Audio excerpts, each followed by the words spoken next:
A warm welcome to the 6th film in our roof waterproofing series.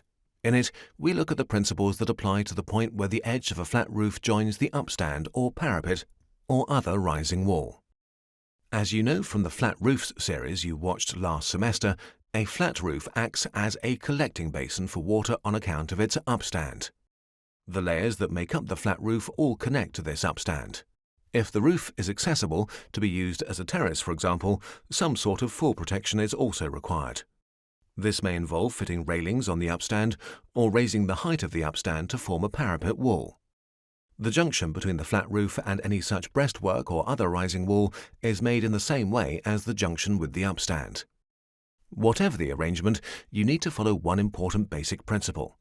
To prevent standing water and spray from penetrating an upstand, breastwork or wall, the waterproof membrane must run vertically up the side to a height of at least 15 centimeters above the highest point of the water-bearing layer. In this detailed drawing of the junction with a rising wall, we can see how the waterproof membrane runs 15 centimeters up the wall to which it's fixed as described above. The drawing shows a warm roof in which the waterproof membrane is laid over the insulation and a vapor barrier lies between the insulation and the concrete slab. The waterproof membrane and the vapor barrier must come together at the highest point to ensure that there is no break in the individual layers. Please note how the insulation is laid here. Both upstand and breastwork are completely surrounded by or wrapped in insulating material. Omitting the insulation on the inside of the roof or terrace would create a thermal bridge that would cause condensation to form inside of the building. The top of the wall must be protected against moisture penetration. In the design with the upstand, the waterproof membrane is laid horizontally over the wall in 2 stages.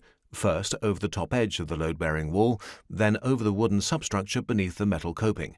In the breastwork design, the flat roof waterproofing ends 15 centimeters above the terrace decking and the wall coping is waterproofed separately. The coping at the top of the wall often takes the form of angled metal components. It is sloped to allow rainwater to run off quickly onto the inside of the roof, thereby preventing any dirt that collects on the upstand from staining the facade. The metal sheets have to be butt-jointed lengthwise and are therefore not waterproof. Any water that penetrates the joints drains away along the waterproofing layer fitted beneath the coping.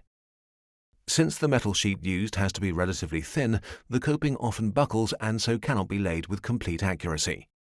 Coping double-skin brick walls with natural stone is therefore a more attractive and longer-lasting option. This should also be angled to allow water to run off and must be fitted with a waterproofing layer beneath it. Additional fixations are also necessary to prevent the stones from being lifted by the wind. Summary.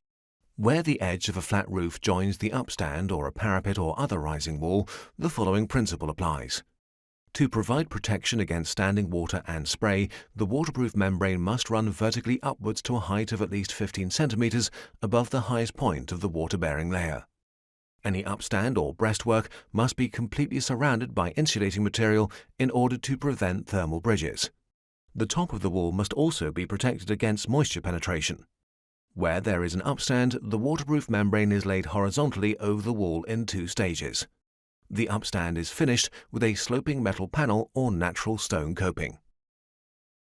Our next series of films looks at roof coverings. We hope you will be able to join us.